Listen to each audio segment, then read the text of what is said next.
Calma, não tem nada de errado para além da minha solidão aqui, viu? Você tá no lugar certo, você tá no programa certo, subiram o vídeo correto, porém, dessa vez, infelizmente, teremos uma edição de Fred sem Beckler tentando explicar alguma coisa.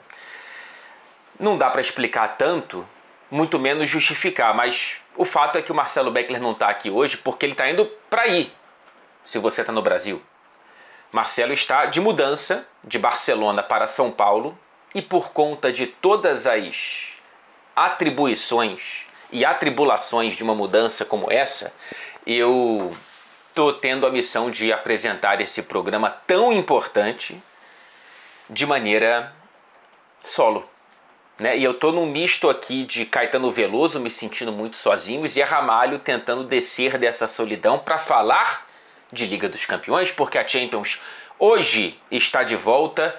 Temos a edição de número 71 começando nessa temporada 25-26 e hoje eu quero falar aqui no programa um pouquinho sobre os ingleses, né? O histórico da Inglaterra dentro da competição, no pós-recorte Premier League de 92 para cá e como que chegam os 6 ingleses, o número recorde para a história de um só país dentro da história da Liga dos Campeões para essa temporada, né? Como é que a gente vai olhar para essa Premier League que tem um domínio financeiro tão grande, mais uma vez na janela de transferências, o que isso se traduz dentro de campo para o que a gente pode projetar nesse começo de Liga dos Campeões. Então vamos para essa vinheta inédita e eu espero que seja a única de Fred sem Beckler tentando te explicar alguma coisa. Já peço desculpas de antemão.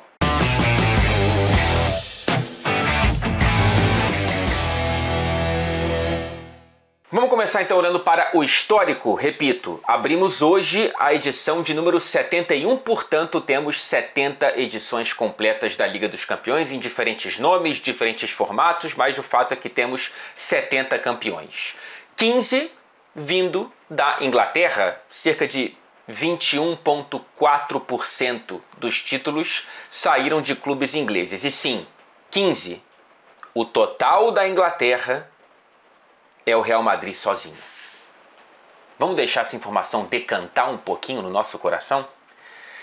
6 títulos do Liverpool, 3 do Manchester United, 2 do Chelsea, 2 do Nottingham Forest, 1 do Aston Villa e 1 do Manchester City. É o segundo país com mais títulos atrás, evidentemente da Espanha, que tem 15 do Real Madrid e 5 do Barcelona, e à frente da terceira colocada Itália, que tem 11 títulos. O recorte Premier League, né, a independência de clubes ingleses da Federação Inglesa inaugurada em 92, ele é relevante para a gente entender o domínio dos times ingleses dentro da maior competição continental? Nem tanto assim. Pré-Premier, tivemos 37 edições da Liga dos Campeões, que também virou Liga dos Campeões muito próximo ali do ano de 92, junto com a Premier League.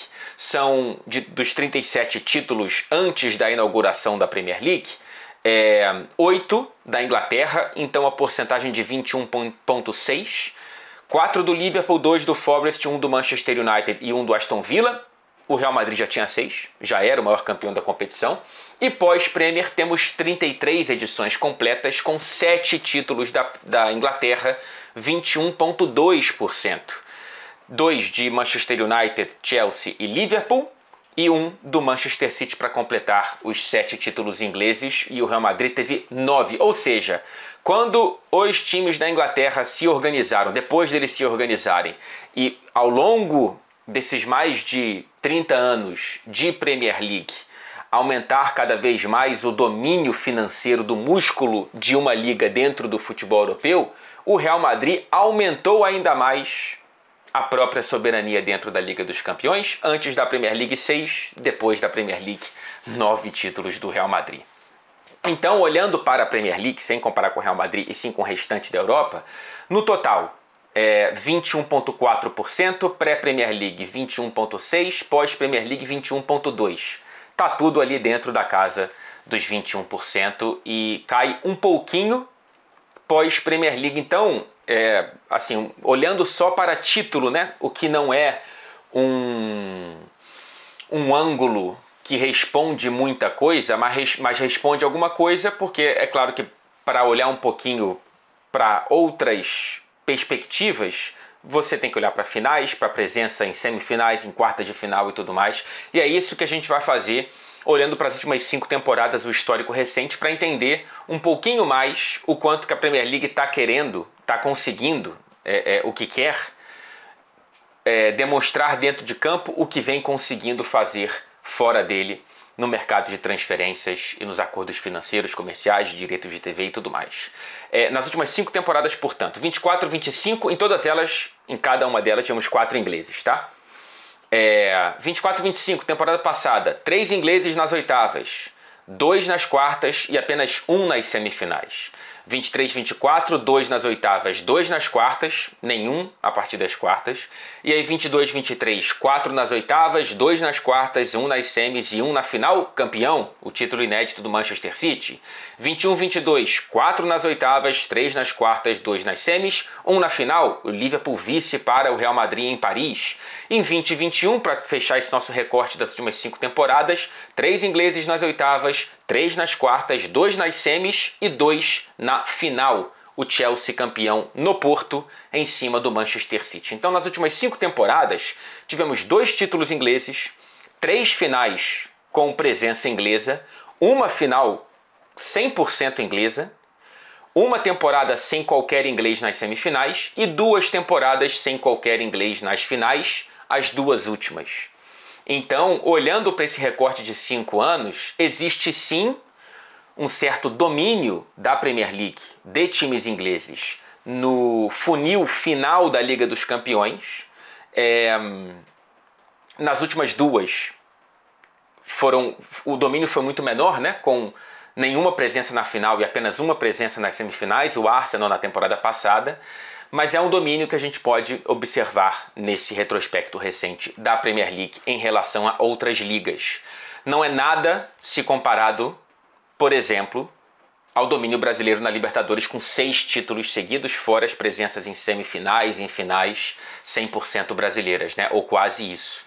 Então, o que a gente vive muito mais de perto aí para você do Brasil na Libertadores, é muito difícil a gente ter aqui. Muito, muito difícil. Eu vou entrar um pouco mais nesse assunto lá na conclusão, no resumo dessa edição do Fred Sennbeckler tenta explicar. Mas esse quadro que o Brasil conseguiu e que eu particularmente acho muito pouco saudável para a Conmebol e para o futebol sul-americano, é muito improvável que aconteça, se não praticamente impossível aqui no futebol europeu, porque o Brasil conseguiu fazer isso enquanto talvez só a Argentina tinha alguma condição de tentar manter ou brigar por esse domínio e não conseguiu. Aqui na Europa é muito mais pulverizado, é muito mais capilarizado. E aí a gente olha um pouco mais para a atual temporada, para essa Liga dos Campeões que começa hoje. São 6 ingleses, número recorde, como eu disse: Arsenal, Chelsea, Liverpool, Manchester City, Newcastle e Tottenham. 6 dos 8 que mais investiram em todo o planeta na janela de transferências nessa temporada. Os outros 2, para completar o top 8, também são ingleses. Nottingham Forest, que está na Europa League, e Manchester United, que está fora de competições europeias nessa temporada pela primeira vez em 10 anos. A Premier League, como um todo, nesse mercado de verão europeu, investiu um valor recorde de 3,1 bilhão de libras. Tá? 3,1 bilhões de libras, 1,1 bilhão a mais do que o verão passado. Então, por mais que seja uma tendência, esse músculo financeiro da Premier League e esse domínio dentro do mercado de transferências, o pulo da temporada passada para essa é muito relevante, tá? É muito grande. E aí esse valor de 3,1 bilhões, ele é maior do que as outras 4 grandes ligas somadas, tá? Então, Série A italiana, Bundesliga, Ligue 1 francesa e La Liga, juntas investiram 2,9 bilhões de libras. A Premier League, repito, 3,1. O novo recorde histórico de investimentos de um só clube foi colocado pelo Liverpool, que investiu sozinho, só em compras, né? Não estou contando vendas aqui, então é o valor bruto, não é o valor líquido, 420 milhões de libras. 42% de toda a Série A italiana, 57% de toda a Bundesliga, 71% de toda a La Liga e 76% de toda a Ligue 1. Só o Liverpool. Porém, felizmente, e quase que ao contrário do que vem acontecendo na América do Sul e na Libertadores, o futebol das finanças, o futebol do orçamento, nem sempre ele se justifica dentro de campo.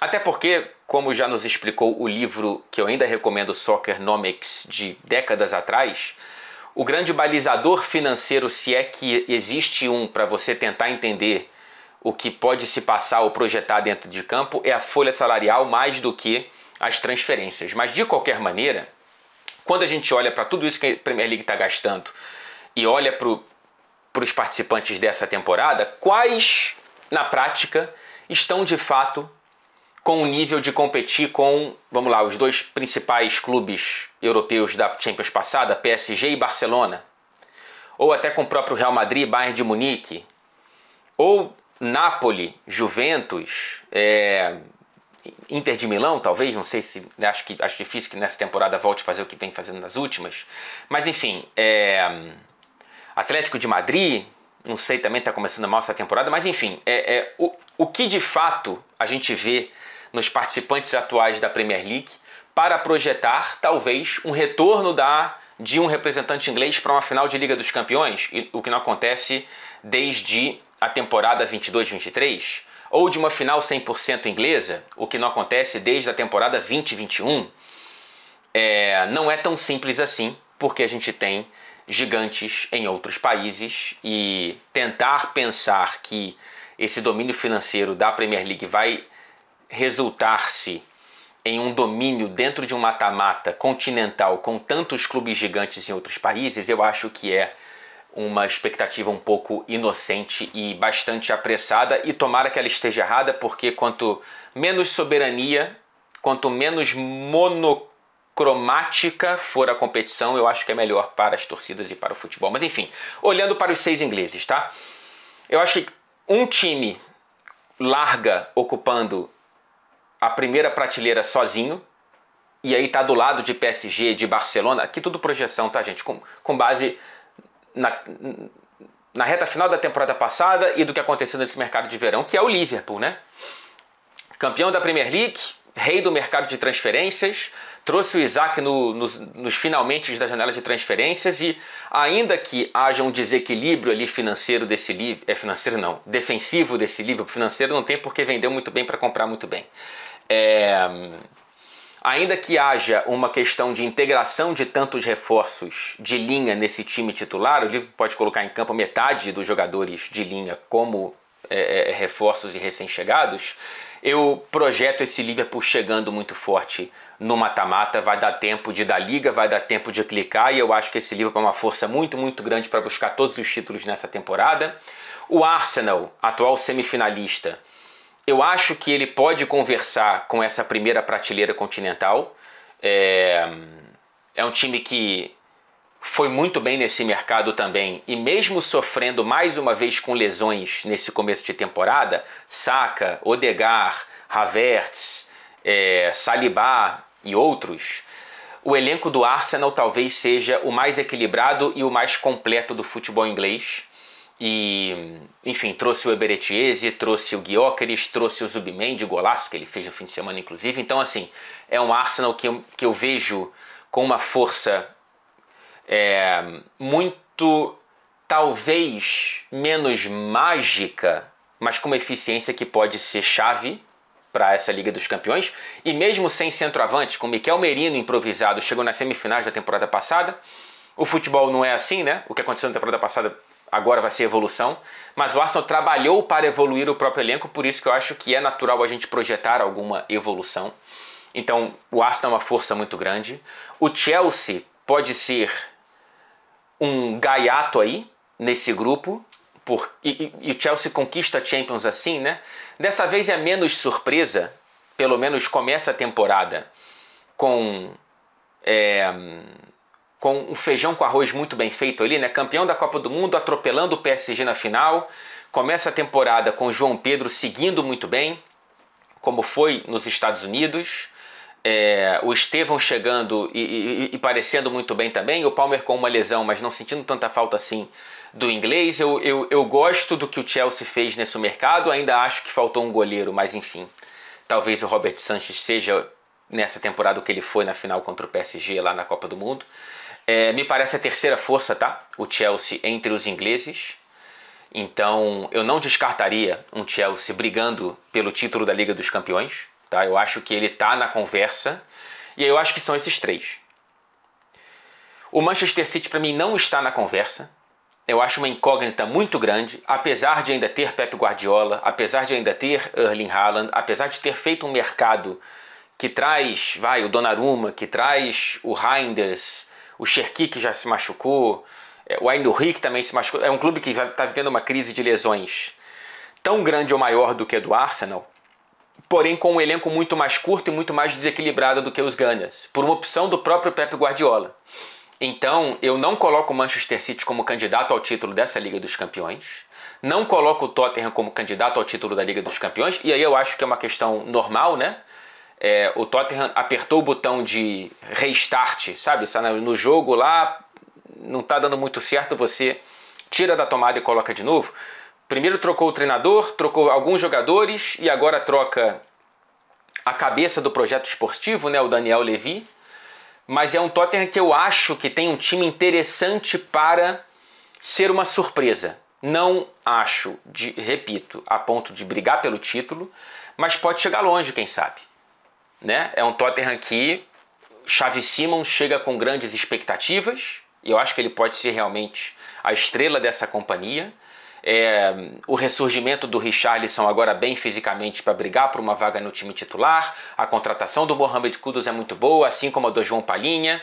O Christian Romero, capitão, ao lado do Van de Ven. O Vicário é um grande goleiro, são dois bons laterais, o Pedro Porro e o Spence, que ainda tem o Doug como boa opção. O Pepe Matassar jogando muita bola. Uma pena o Kulusevski que não está muito bem fisicamente para voltar o quanto antes, mas enfim. Para mim o problema do Tottenham é que é um time um pouquinho na conta do chá, não tem tanto elenco assim. Mas se isso aí, se esse bojo aí conseguir ficar bem fisicamente e chegar bem no mata-mata, vamos ver, né? Vamos ver. E o Thomas Frank é muito bom treinador. Mas repito, não está para mim no papo de título, e muito menos o Newcastle, que para mim está ali para fazer participação. Não vejo o Newcastle com qualquer possibilidade de chegar longe na Liga dos Campeões. Teve toda essa novela do Alexander Isak. É um time que, por mais que tenha os investimentos sauditas que mudaram o clube de patamar em relação ao patamar anterior do Mike Ashley, as regras de fair play financeiro da Premier League, principalmente, mas também da UEFA, trataram de fazer com que o Newcastle não tivesse a liberdade que teve primeiro o Chelsea com o Abramovich e depois o Manchester City com os Emirados Árabes. Então, não sei, né? O Vissa parece que chegou machucado, foi comprado e se machucou com a seleção na data FIFA. Tem que ver o que o alemão Woltemade pode fazer com esse time. Enfim, ainda que tenha conseguido manter Bruno Guimarães, né? Tenha Sandro Tonali, Joelinton, uma boa zaga, um bom goleiro, o Tino Livramento é bom lateral. Eu acho que esse Newcastle é um time que não promete tanta coisa assim nessa temporada e não tem um elenco grande para segurar Premier League e Liga dos Campeões, com ainda mais jogos nessa Liga dos Campeões em relação à última que ele participou 2 temporadas atrás. O mesmo vale para o Tottenham, um pouquinho nesse sentido também. Então, assim, para mim, quem conversa para ser campeão? Liverpool, dos ingleses, né? 1, Arsenal 2, Chelsea 3. Não vejo o Manchester City, não vejo o Tottenham e não vejo o Newcastle nessa conversa, tá? Enfim, acho que deu para trazer um pouquinho o ponto do programa de hoje, né? Marcelo Beckler, espero que você esteja minimamente orgulhoso do meu trabalho que eu fiz até aqui. Até porque eu estou indo sozinho para o Out of Context. Vai ser rápido, gente. Vamos lá.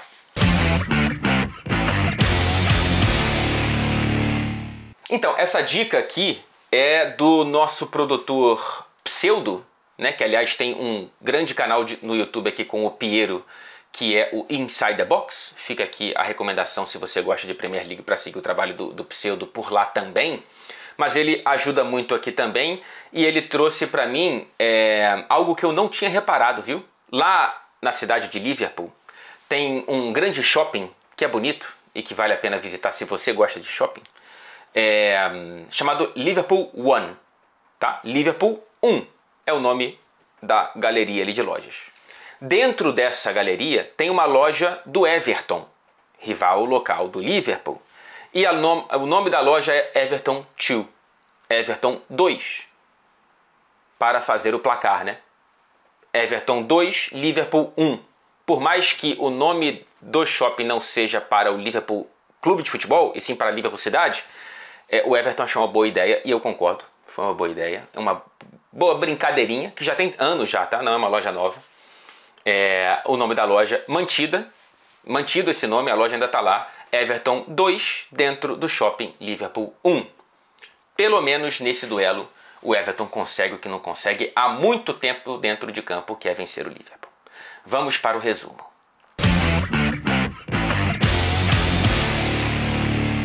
Eu acho que o resumo aqui, gente, eu acho que existe um erro de projeção e de expectativa de achar que o grande sinal de sucesso da Premier League, do domínio financeiro da Premier League, seja conseguir um monopólio na maior competição continental da Europa, sacou? Eu acho que não faz muito sentido essa expectativa, porque, diferentemente do que aconteceu na América do Sul, volto a comparar porque é o nosso curral, é o nosso jardim, existe muita vida muito maior do que muitos clubes da Inglaterra fora da Inglaterra, né? O Bayern de Munique. Qual clube inglês é maior que o Bayern de Munique? A torcida do Liverpool e do Bayern estão brigando nas redes sociais já há bastante tempo, né? Qual clube é maior do que o Barcelona? Qual clube é maior do que o Real Madrid? Isso aí não tem nem por que a gente está nessa resposta. A grande vitória para mim aqui, e não digo nem maior em termos de história só, mas quantos ingleses podem bater de frente realmente com eles, né? Como é que você vai construir um monopólio de uma liga quando você tem de um lado o Real Madrid, de outro Barcelona, de outro Bayern de Munique, aí daqui a pouco a Itália volta, agora é o Napoli, já foi a Juventus, a Inter de Milão. Ainda bem que é assim, cara. Ainda bem que é assim. Por mais que seja uma pena a diminuição da pluralidade de países campeões da Champions, desde a década de 90, com a criação da Premier League, com a criação da Liga dos Campeões, né? Ainda que ainda seja com ares de Superliga, é uma Superliga muito mais multicolorida do que a nossa Superliga sul-americana, que beleza, é ótimo para as torcidas brasileiras, mas tentando olhar de um ponto de vista bem mais ideológico e menos bairrista, eu prefiro que haja uma Colômbia forte, uma Argentina forte, aí eu ia falar o Peru forte, né? Mas pode acontecer. E outros países, Equador, fortes e tal, brigando com o Brasil, do que uma grande Copa do Brasil continental. Então, esperar uma grande Premier League continental é um erro, porque há outros e muita vida e muita história, e muito presente, muito futuro fora da Inglaterra. Eu acho que a grande vitória da força da Premier League é construir uma variedade de campeões. E isso antes do músculo financeiro ser muito à frente dos outros, tá? Da Liga. São 6 campeões diferentes da Inglaterra. Nenhum país na Europa tem tantos campeões diferentes da Champions como o futebol inglês. Isso desde os tempos, repito, de Nottingham Forest, de Aston Villa. Agora mais recentemente Manchester City, Chelsea, por outras razões, em outros tempos, mas enfim. Eu acho que essa é uma força da Premier League. Impacto em outras competições UEFA. A gente vem de uma temporada em que os outros dois campeões são ingleses. O Chelsea na Conference, e pouco antes tinha sido o West Ham na Conference League também, na edição inaugural. E na Europa League a gente vem de uma final inglesa entre Tottenham e Manchester United, assim como foi em 2019 entre Chelsea e Arsenal. Então, assim, eu sinto que a grande vitória do domínio financeiro da Premier League é uma variedade de campeões na primeira e de força demonstrada para as outras competições. O Nottingham Forest chega nessa Europa League disparado como o time que mais investiu na janela de transferências. Vai ganhar? Não sei. Mas ele vem de condições maiores do que os outros, né? E vamos ver o que acontece com o Crystal Palace na Conference League. Mas enfim, a Premier League ela faz um trabalho dentro de casa muito bom. Principalmente, o que explica muito isso são os direitos de TV, né? A Premier League se vende muito bem internamente e para o mundo. Mas dentro da Liga dos Campeões é outra conversa. Você conversa com gente com patente um pouco mais alta. E aí realmente, ainda bem, temos um grau de imprevisibilidade maior do que hoje a gente vê, por exemplo, na Libertadores. É isso, gente. Eu estou um pouco cansado de falar sozinho. Fico falando, escutando o Marcelo Beckler me corrigindo, me consertando. Mas eu espero que você não tenha sentido tanta falta assim, viu? E que a gente tenha conseguido entregar um bom programa para essa grande terça-feira de reinício de Liga dos Campeões aqui na TNT Esportes. Eu estarei nessa semana em Liverpool e Atlético de Madrid nessa quarta-feira e Manchester City e Napoli nessa quinta. Lembrando, rodada de abertura desse novo formato da Champions tem 3 dias, tá? Terça, quarta e quinta. Tá começando, minha gente. Ainda bem, a Liga dos Campeões está de volta. Um beijo pra você e obrigado pela companhia, principalmente.